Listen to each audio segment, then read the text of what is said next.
નમસ્કાર, લોકરક્ષક ન્યૂઝ ઇન્ડિયામાં આપ સૌનું હાર્દિક સ્વાગત છે। હું છું ડોક્ટર આર મિશ્રા। આજે આપણે સૌથી મહત્વપૂર્ણ બાબતે એક પડદો ફાશ કરી રહ્યા છે કે આરટીઆઈ કાનૂને અધિકારીઓના ફરજીવાળાના પર્દાફાશ કર્યો છે।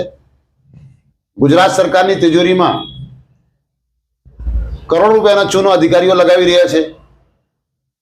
આજે ખાલી ફક્ત એક વિભાગ માર્ગ એન્ડ મકાન જે ભ્રષ્ટાચારમાં સૌથી પહેલા નંબર પર છે। હવે માર્ગ અને મકાન નગરપાલિકાના હોય કે મહાનગરપાલિકાના, નવસારી શહેર વિકાસ સત્તા મંડળ હોય કે સિંચાઈ વિભાગ, દરેક વિભાગમાં બાંધકામો થાય છે। એ રોડ બનાવતા હોય કે બિલ્ડિંગો બનાવતા હોય। નવસારી જિલ્લાના જલાલપુર તાલુકાના તાલુકા વિકાસ અધિકારી પાસે અમે એક માહિતી માંગેલ હતી, જેમાં એક મુદ્દો હતો કે છેલ્લા 3 વર્ષમાં કે આપણી નિમણૂક થઈ ને આજ દિન સુધી બાંધકામ બાબતે કાયદેસર છે કે ગેરકાયદેસર કોઈ તપાસ કરેલ છે, કોઈ કાર્યવાહી કરેલ છે, કોઈ અભિપ્રાય આપેલ છે। જેમાં જલાલપુર તાલુકા વિકાસ અધિકારી શ્રી ધવલભાઈ પટેલે લિખિતમાં જણાવેલ છે કે અમુક કોઈ તપાસ કાર્યવાહી કે અભિપ્રાય કરેલ નથી। અને પ્રથમ અપીલ અધિકારી નાયબ જિલ્લા વિકાસ અધિકારી ડોક્ટર રિપલ ચૌધરીએ સહમતિ આપી છે। સાથે સાથે ગુજરાત માહિતી આયોગ કમિશનર શ્રી સુબ્રમણ્યમ અય્યર સાહેબે પણ સદર બાબતે યોગ્ય હોય તેવા હુકમો કરેલ છે। હવે આપણે જોઈએ કે આ જે માહિતીમાં અમોને આરટીઆઈમાં ખુલાસો મળ્યો છે કે બાંધકામ બાબતે તાલુકા વિકાસ અધિકારી કોઈ પણ અધિકારી હોય, ભલે તાલુકા વિકાસ અધિકારી હોય કે નગરપાલિકા હેઠળ ચીફ ઓફિસર હોય કે મહાનગરપાલિકા હેઠળ ટાઉન પ્લાનિંગ વિભાગના તમામ અધિકારીઓ, નગર નિયોજક હોય, કમિશનર શ્રી હોય કે નાયબ મ્યુનિસિપલ કમિશનર શ્રી, દરેકે દરેક જવાબદાર છે। ભારત સરકારે રિયલ એસ્ટેટ માટે વર્ષ 2016માં CGDCR 2016 કાયદો બનાવ્યો છે। એ કાયદો દરેક સ્થળે લાગુ પડે છે। આપણે જોઈએ કે હવે જલાલપુર તાલુકા વિકાસ અધિકારી શ્રી ધવલ પટેલે જે કોઈ કામ બાંધકામ બાબતે કરેલ નથી, એમાં કાયદાઓ શું કહે છે? શું અમે કોઈ કામ કર્યા નથી એવી કહીને છટકી જવાય? શું નાયબ જિલ્લા વિકાસ અધિકારી કે જિલ્લા વિકાસ અધિકારીની કોઈ ફરજ નથી? એવી રીતે નગરપાલિકામાં ટાઉન પ્લાનિંગ વિભાગ હોય કે બાંધકામ વિભાગ હોય, શું એવી રીતે કે ભાઈ આ માહિતીઓ ખાનગી ગણીને છટકી જવાય ખરું? આવો આપણે જોઈએ કે જલાલપુર તાલુકા પંચાયતમાં તાલુકા વિકાસ અધિકારીને કાયદામાં ગુજરાત પંચાયત અધિનિયમ 1993 શું કહે છે અને એના વિશે આપણા હાઈકોર્ટ અને સુપ્રીમ કોર્ટે શું ચુકાદો આપ્યો છે, અને આ બધા કામોમાં ભ્રષ્ટાચાર કરવાથી આપણી સરકારના કરોડો અરબો રૂપિયાના ચૂનો કેવી રીતે લાગે છે? સરકારને ચૂનો તો લાગે જ છે, તેમાં જે રહે છે નાગરિકો, એનું ભવિષ્ય કેટલા સુરક્ષિત અને સલામત છે? તો આપ સૌને નિવેદન છે કે આ વિડીયો લાંબી છે, પણ અંત સુધી જોશો તો આપણને ખરેખર ખબર પડશે કે આપણા આજુબાજુમાં થતા બાંધકામો ખરેખર કેટલા યોગ્ય છે, એમાં સરકારને નુકસાન કેટલો થાય છે, અને સરકારની સાથે સાથે આપણા નાગરિકોના ભવિષ્ય સુરક્ષિત અને સલામત કેવી રીતે છે? તો આપ સૌને વિનમ્ર નિવેદન છે કે આ અમારી વિડીયોને સબસ્ક્રાઈબ કરો, જેથી આવનાર વિડીયો આપણી પાસે સૌથી પહેલાં પહોંચે। લાઈક અને સબસ્ક્રાઈબ સાથે સાથે આપણા મિત્રોને શેર કરજો, અને આ વિડીયો છેલ્લે સુધી જોશો તો આપણને કાયદા વિશે ઘણા બધા નોલેજ મળશે, જે આપણો અધિકાર છે। નમસ્કાર। આજે આપણે એક એવા કેસની વાત કરીશું જેણે ગુજરાતમાં એક મોટી સરકારી બેદરકારીનો પર્દાફાશ કર્યો, અને આ બધું શરૂ થયું એક સામાન્ય આરટીઆઈ અરજીથી। તો ચાલો જોઈએ કે આખી વાત છે શું। વિચારો તો ખરા, જો કોઈ સરકારી અધિકારી આખા 3 વર્ષ સુધી પોતાનું કામ જ ન કરે તો સવાલ સાંભળવામાં સીધો લાગે છે, પણ એ આપણને એક એવી ગંભીર પરિસ્થિતિ તરફ લઈ જાય છે જ્યાં જવાબદારી નામની કોઈ વસ્તુ જ નથી. 3 વર્ષ ડૉક્ટર આર મિશ્રાએ એક આરટીઆઈ કરી અને એમાંથી આ ચોંકાવનારી હકીકત બહાર આવી. જરા વિચારો, નવસારીના જલાલપુર તાલુકામાં 3 વર્ષ સુધી બાંધકામોની કોઈ તપાસ જ નથી થઈ. આ માનવામાં આવે એવું છે? પણ જુઓ, આ ખાલી એક આંકડો નથી. આ તો વહીવટીતંત્રની ગંભીર બેદરકારી છે અને એના પરિણામો પણ એટલા જ ગંભીર હોય છે. અને આ બધો ઘટસ્ફોટ થયો માત્ર એક કાયદાને કારણે, માહિતી અધિકાર અધિનિયમ એટલે કે આરટીઆઈ. તો આરટીઆઈમાંથી ખરેખર શું બહાર આવ્યું?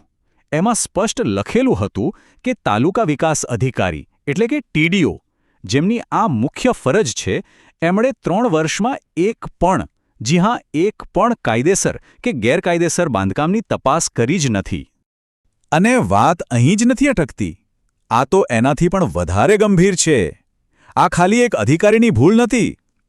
જ્યારે આ મામલો અપીલ ઓથોરિટી એટલે કે નાયબ જિલ્લા વિકાસ અધિકારી પાસે ગયો, ત્યારે એમણે પણ આ નિષ્ક્રિયતાને બરકરાર રાખી. મતલબ કે સિસ્ટમમાં ઉપર સુધી કોઈએ કર્યું જ નહીં. તો સવાલ એ થાય કે આવું બની જ કઈ રીતે શકે? શું કાયદામાં આના માટે કોઈ જોગવાઈ નથી? ચલો હવે એ જ સમજીએ કે નિયમો ખરેખર શું કહે છે અને અધિકારીની ફરજ શું હોય છે. આવી બેદરકારીને કાયદાની ભાષામાં કહેવાય છે ફરજમાં બેદરકારી, અંગ્રેજીમાં જેને ડેરિલેક્શન ઓફ ડ્યુટી કહે છે. આનો સીધો મતલબ એ છે કે જ્યારે કોઈ સરકારી અધિકારી પોતાની કાયદેસરની જવાબદારી નિભાવવામાં નિષ્ફળ જાય. હવે જુઓ, ગુજરાત પંચાયત અધિનિયમ 1993માં ટીડીઓની ફરજો એકદમ સ્પષ્ટપણે લખેલી છે. એમને ગ્રામ પંચાયત વિસ્તારોમાં થતા બાંધકામો પર દેખરેખ રાખવાની છે, ગેરકાયદેસર બાંધકામો રોકવાના છે અને નિયમોનું પાલન કરાવવાનું છે. આ કોઈ મરજીની વાત નથી, આ એમની કાયદેસરની ફરજ છે. એટલે જ એમની નિષ્ક્રિયતા વધુ ગંભીર બની જાય છે. અને એવું પણ નથી કે આ કોઈ નાની સૂની ભૂલ છે જેને નજરઅંદાજ કરી શકાય.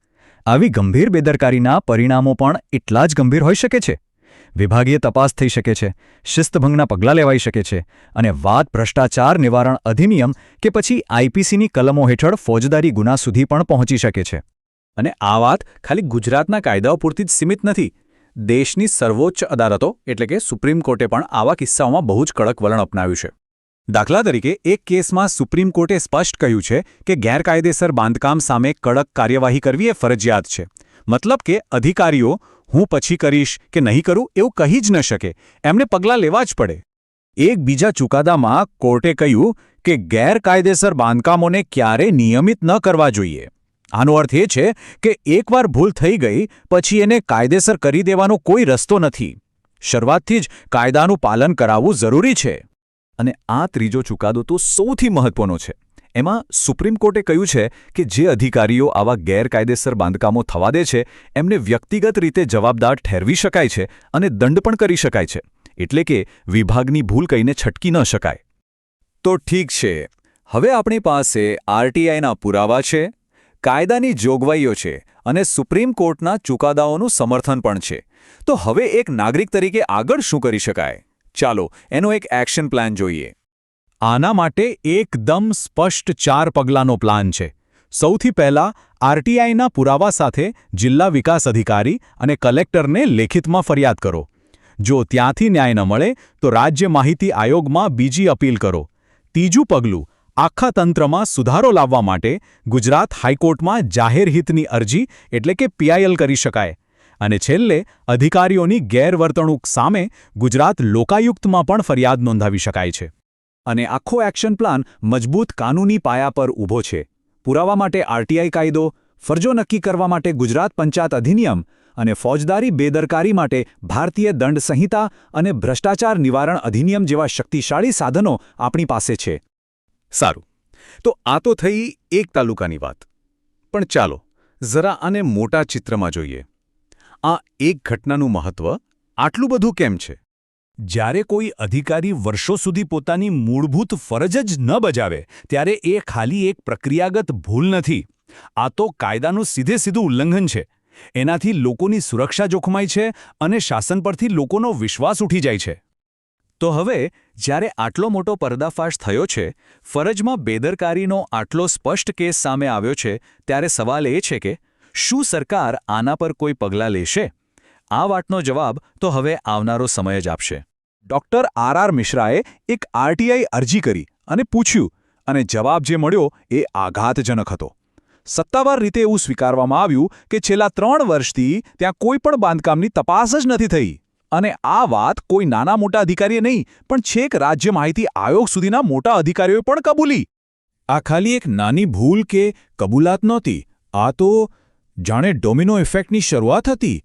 એક ભૂલને કારણે બીજી, બીજીને કારણે ત્રીજી, એમ એક પછી એક સમસ્યાઓ સામે આવવા લાગી, જેની સીધી અને ગંભીર અસર સામાન્ય જનતા પર પડી રહી હતી. તો આ ડોમિનોઝમાં સૌથી પહેલી ડોમિનોઝ જે પડી એ હતી સરકારી તિજોરી પર પડેલો એક જોરદાર ફટકો. હા, કરોડો રૂપિયાનું નુકસાન. આંકડો નાનો સૂનો નથી. જ્યારે બાંધકામની તપાસ જ અટકી જાય તો સરકારને જે આવક થવી જોઈએ એ પણ અટકી જાય છે. અને આ પૈસા કોના હતા? આપણા બધાના, જેનો ઉપયોગ શહેરના વિકાસના કામોમાં થવાનો હતો. તો સવાલ એ છે કે આટલા બધા પૈસા ગયા ક્યાં? જુઓ, સામાન્ય રીતે કોઈ પણ બાંધકામ થાય તો એના નકશા પાસ કરાવવાની ફી, ડેવલપમેન્ટ ચાર્જ અને બિલ્ડિંગ વપરાશના સર્ટિફિકેટની ફી સરકારને મળે છે. પણ અહીં તો 3 વર્ષથી તપાસ જ બંધ હતી, એટલે આ બધી આવક પણ બંધ. અને એટલું જ નહીં, આવા ગેરકાયદેસર બાંધકામો પર પ્રોપર્ટી ટેક્સ પણ કેવી રીતે વસૂલી શકાય? પણ શું આ નુકસાન ફક્ત રૂપિયાનું જ હતું? બિલકુલ નહીં. અસલી નુકસાન તો સામાન્ય લોકોના રોજિંદા જીવનમાં થઈ રહ્યું હતું. ચાલો જોઈએ કે આ બેદરકારીએ કેવી અંધાધૂંધી અને જોખમ ઊભા કર્યા છે. એક બાજુ છે એક સપનાનું શહેર, જ્યાં પહોળા રસ્તા હોય, બધી સુવિધાઓ વ્યવસ્થિત હોય અને ઇમારતો સલામત હોય. અને બીજી બાજુ છે નવસારીની હકીકત, જ્યાં અનિયંત્રિત બાંધકામને કારણે બસ અંધાધૂંધી જ છે. સાંકડા રસ્તા, સતત ટ્રાફિક જામ અને જાહેર સેવાઓ પર એટલો બોજ કે બધું ખોરવાઈ જાય. જ્યારે પ્લાનિંગ વગર ગમે ત્યાં મકાનો અને વસાહતો ઊભી થઈ જાય, ત્યારે શહેરની જે મૂળભૂત નસો છે, એટલે કે પાણી, વીજળી, ગટર અને રસ્તા, એના પર અચાનક એટલો બધો બોજ આવી જાય છે કે આખી સિસ્ટમ પડી ભાંગે છે. જે માળખાકીય સુવિધાઓ અમુક લોકો માટે બનાવાઈ હતી, તેના પર બમણો ભાર આવી જાય છે. અને આ બધાથી પણ વધારે ગંભીર વાત છે લોકોની સુરક્ષા. વિચારો, જે ઇમારતની કોઈ ટેકનિકલ તપાસ જ નથી થઈ, એ કેટલી મજબૂત હશે?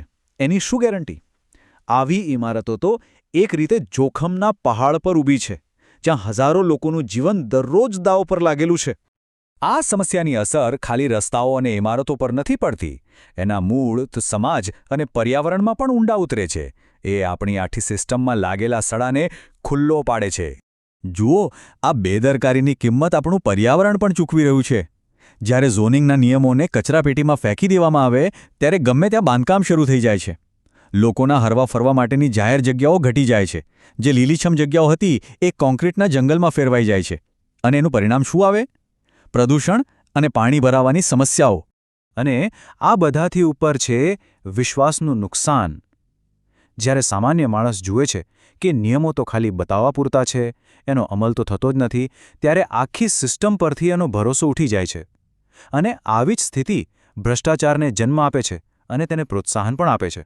તો આટલી બધી નિષ્ફળતાઓ, આટલું મોટું નુકસાન, આ બધું જોયા પછી મનમાં એક જ સવાલ આવે છે કે આખરે આની જવાબદારી છે કોની?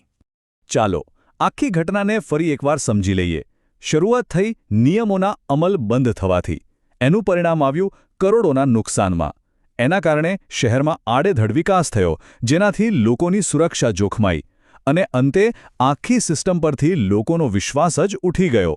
આ છે બેદરકારીની આખી શૃંખલા. અને હવે આખરે આપણે મૂળભૂત સવાલ પર આવીને ઊભા છીએ કે સરકારી તિજોરીને જે કરોડો રૂપિયાનું નુકસાન થયું, શું એની ભરપાઈ એ જવાબદાર અધિકારીઓ પાસેથી કરવામાં આવશે? અને એનાથી પણ મોટો સવાલ, શું ભવિષ્યમાં આવું ફરી ન બને એ માટે સિસ્ટમમાં પારદર્શિતા પાછી લાવવામાં આવશે? આ એવા સવાલો છે જેનો જવાબ કદાચ આવનારો સમય જ આપશે.